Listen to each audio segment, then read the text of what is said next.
नमस्ते हिंदुस्तान। तो कहते हैं जो डर गया वो मर गया, और ये बात कहीं ना कहीं उद्धव ठाकरे जी पे बहुत सूट करता है।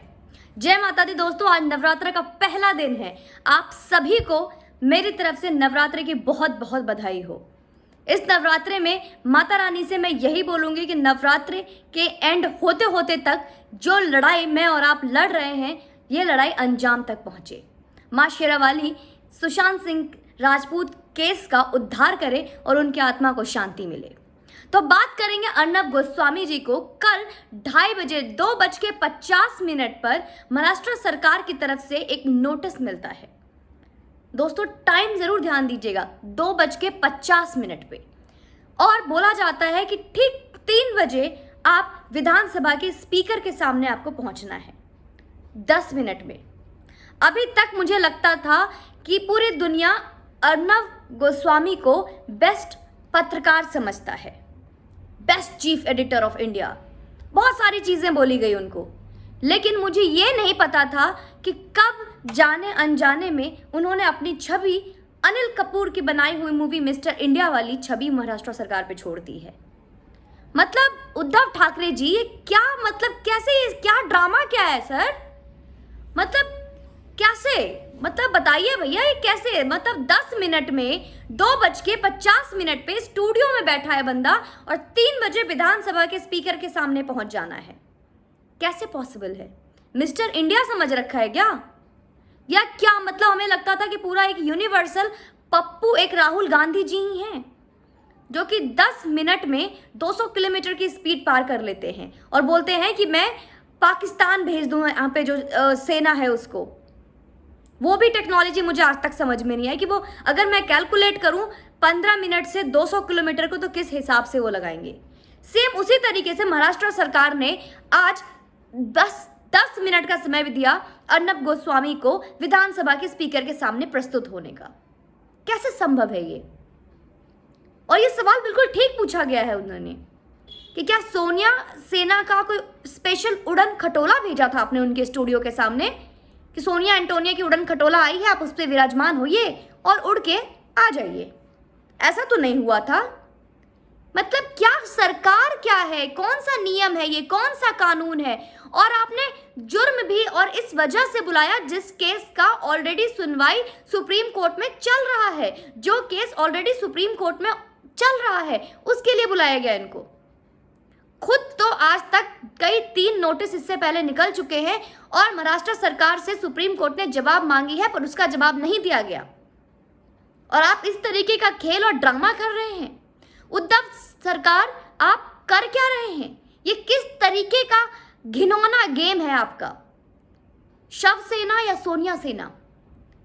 क्या अभी भी दोस्तों आपको लगता है कि ऐसे सरकार के लिए हमें राष्ट्रपति नियम लागू का होना बहुत जरूरी नहीं है? लेकिन ये रिपब्लिक भारत अर्नब गोस्वामी, इन्होंने बहुत सही चीज कहा। पत्रकारिता के कई अलग अलग ढंग बताए। एक जो स्पाइनलेस पत्रकार होते हैं, जिनकी रीढ़ की हड्डी भी टूटी होती है, ना कोई वजूद होता है, ना कोई अस्तित्व होता है, बस बोल देना है। आप उनका साक्ष्य मानिए तो पत्रकारिता ही गायब हो जाएगी चैनल से, उनका सब कुछ खत्म। एक होते हैं जो भौंकने वाले पत्रकार होते हैं, गीदड़ होते हैं, जिसे कहते हैं बिकाऊ पत्रकार। बिकाऊ पत्रकार मतलब भाड़ों के पत्रकार। आप उनसे पैसे देकर कुछ भी बुलवा लो, उनका कुछ नहीं है, आप बस उनको बोलो ये लो जी पैसे, आपको ये बोल देना है, हाँ जी बोल देंगे। और एक होते हैं हाथरस जैसे मुद्दों पे चलाने वाले दलाल पत्रकार, रिया चक्रवर्ती को प्लेटफॉर्म देने वाले दलाल पत्रकार।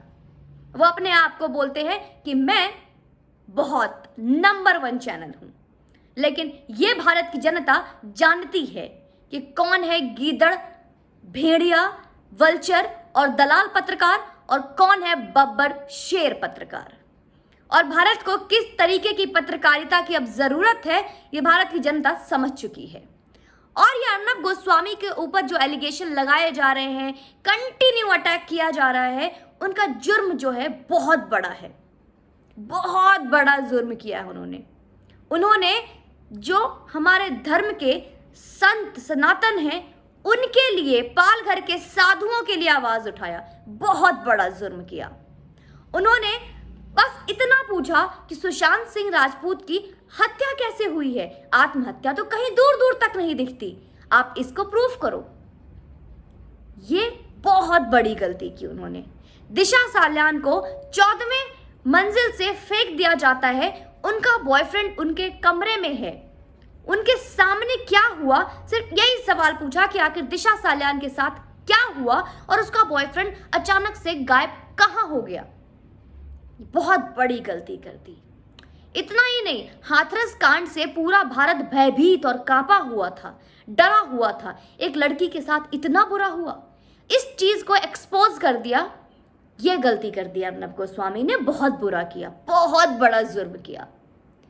या फिर उन्होंने ऐसे कई चीजों पे सवाल उठाए जिससे कि वल्चर पत्रकारिता और दलाल पत्रकार जिस पे बोलने में चुप्पी साधते हैं, क्योंकि उन्होंने अपने जमीर को पैसे से तोलकर बेच दिया है। Very nice. इतनी बड़ी जुर्म करोगे, इतनी बड़ी गलती करोगे अर्नब गोस्वामी जी, तो आपको जेल तो जाना ही पड़ेगा। इतना ही नहीं, अब महाराष्ट्र सरकार जो अभी पीठ पीछे कैमरे के सामने इतनी सारी बातें करती थी, अब लाइव शो में खुलेआम धमकी दे रहे हैं अर्नब गोस्वामी को। और ये कौन है? तिवारी जी, जो किशोर तिवारी हैं, वो खुलेआम बोलते हैं, अर्नब गोस्वामी तुम्हें तो जेल जाना पड़ेगा, अर्नब गोस्वामी तुम्हें तो जेल जाना पड़ेगा। खुलेआम जेल भेजने की धमकी। क्यों? क्योंकि आज महाराष्ट्र सरकार हर चीज में खुद उलझ गई है। वो महाराष्ट्र सरकार खुद इस तरीके से उलझ गई है क्योंकि आज सभी साधु संतों ने सिर्फ उनसे इतना निवेदन किया है कि नवरात्रे आने वाले हैं, प्लीज मंदिर खोल दो। लेकिन नहीं, मंदिर का कपाट नहीं खुला जा रहा। वहीं पे शराब खाने खुल गए, वहां पे मॉल्स खुल रहे हैं, 15 अक्टूबर को सिनेमा घर खुल जाएंगे। उन सब से कोरोना नहीं बढ़ेगा। उन सबको कोरोना को पता है कि यहाँ पे मुझे नहीं आना है। लेकिन जहाँ मंदिर की घंटियां बजेंगी, जहाँ शंखनाद होगा, जहाँ पे आरती की गूंज होगी, वहां पर कोरोना को पता चल जाएगा कि यहाँ तो लोग आ गए, यहाँ मुझे आना है। ऐसा ही होगा ना उद्धव सरकार, उद्धव ठाकरे जी। किस तरीके का नियम चला रहे हैं आप लोग? आप लोगों में इतनी फुर्ती है कि 10 मिनट में स्टूडियो से आप विधानसभा बुला सकते हैं, लेकिन यही 4 महीने हो चुके हैं। इस टाइम को अगर आप फ्रेम करें, 4 महीने में आपसे यह नहीं पता चला आपको कि सुशांत सिंह राजपूत के साथ क्या हुआ था, दिशा साल्यान के साथ क्या हुआ, पालघर के साधुओं के साथ क्या हुआ। इतना मुश्किल था आपके लिए, लेकिन 10 मिनट इतना क्विक। एक तरफ तो बिल्कुल ढीले पड़े हुए हो आप, और एक तरफ इतना क्विक रिएक्शन, इतना क्विक रिएक्शन। एक इंसान को दबा दबा कर आपने उसको इतना उठा दिया कि आज वो आपके घर में क्या गंदगी है ना, उसको भी एक्सपोज करने की हिम्मत रखता है। और वो दिन दूर नहीं कि वो चीजें भी सामने आएंगी। अब आप लोगों को बहुत बुरा लग रहा है। दोस्तों, आप लोगों ने शायद ये न्यूज़ देखी होगी। ये मुंबई की उद्धव सरकार खुलेआम बोलती है कि चाहे कुछ भी हो जाए, मैं बॉलीवुड को मुंबई से उत्तर प्रदेश नहीं जाने दूंगा। मुझे ये नहीं समझ में आता कि इनको बॉलीवुड को मुंबई से उत्तर प्रदेश जाने में इतना दुख क्यों है। इनको याद दिला दूं, उद्धव जी, जो महाराष्ट्र है, मुंबई है, वो हमारे भारत का ही हिस्सा है। चाहे बॉलीवुड मुंबई में रहे या उत्तर प्रदेश में रहे, वो दोनों भारत में ही रहेंगे, क्योंकि कई प्रदेशों से बना ये देश, भारत देश, चाहे वो मुंबई हो, दिल्ली हो, जितना आपका है उतना हमारा भी है, उतना उत्तर प्रदेश का भी है, उतना दिल्ली और हरियाणा और पंजाब और बिहार का भी है। और आप खुलेआम धमकी देते हैं कि चाहे कुछ भी हो जाए, वहां पे अर्थव्यवस्था पे फर्क पड़ेगा, वहां के लोगों को बेरोजगारी हो जाएगी। तो कैसी अर्थव्यवस्था? जैसे अर्थव्यवस्था मुंबई की है, वैसी अर्थव्यवस्था दिल्ली यूपी की है। जो पैसे आपके पास आ रहे हैं वो अल्टीमेटली सरकार के पास आ रहे हैं। तो आज आपको इतनी मिर्ची क्यों लग रही है? शायद इसलिए बुरा लग रहा है आपको, जो खुलेआम जो कास्टिंग काउच चलता है आपके बॉलीवुड में, और जिसको आप बहुत ज्यादा हाथ देते हैं, आप सह देते हैं, वो बंद हो जाएगा। जो आपके नेता लोग बैठ के 3 दिन तक ड्रग्स फूकते हैं, वो बंद हो जाएगा। शायद आपको इसलिए बुरा लग रहा है कि नई नई लड़कियां जो अपने सपनों की उड़ान लेकर छोटे छोटे शहरों से मुंबई आती है हीरोइन बनने के सपना देखकर, उनको हीरोइन बनने के सपने में कोई और हीरोइन का मजा चखाते हैं और आप लोग नशे में उसका गलत फायदा उठाते हैं। ये बॉलीवुड वाले डायरेक्टर्स, कास्टिंग काउच सिस्टम नहीं चलेगा। क्यों? क्योंकि पूरा मीडिया हाउस बैठा है नोएडा में, उत्तर प्रदेश में। यहाँ पे जो रंगरेलियां चल रही है बॉलीवुड के नाम पर, वो यहाँ पर उत्तर प्रदेश में संभव नहीं है, क्योंकि हर गली गली में मीडिया यहाँ पे उपलब्ध है। कोई भी अय्याशी करते हुए, किसी भी लड़की को कास्टिंग काउच के लिए कंप्रोमाइज करते हुए जो मीडिया है ना, माइक को आपके मुंह में डालेगी और बोलेगी सर कैसे भैया जी स्माइल, तो संभव नहीं है आपके लिए। इसलिए इतनी मिर्ची लग रही है। और एक इंसान को आप इतना टारगेट कर रहे हो, आप ये नहीं देख रहे हो कि उसके साथ पूरा भारत है। और ये कितना मजाक है ये। मतलब आपने तो राहुल गांधी का भी लेवल क्रॉस कर लिया। मतलब आप क्या चाहते हो? कंपटीशन है कोई? पप्पू को पिछाड़ना है आपको?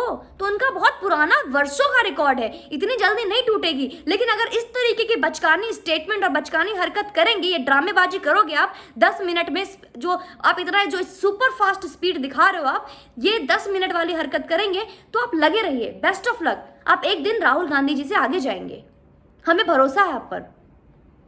और क्योंकि आप जैसे लोगों के ऊपर बड़े बड़े लोगों का हाथ है, तो आपको बुरा क्यों लग जाता है?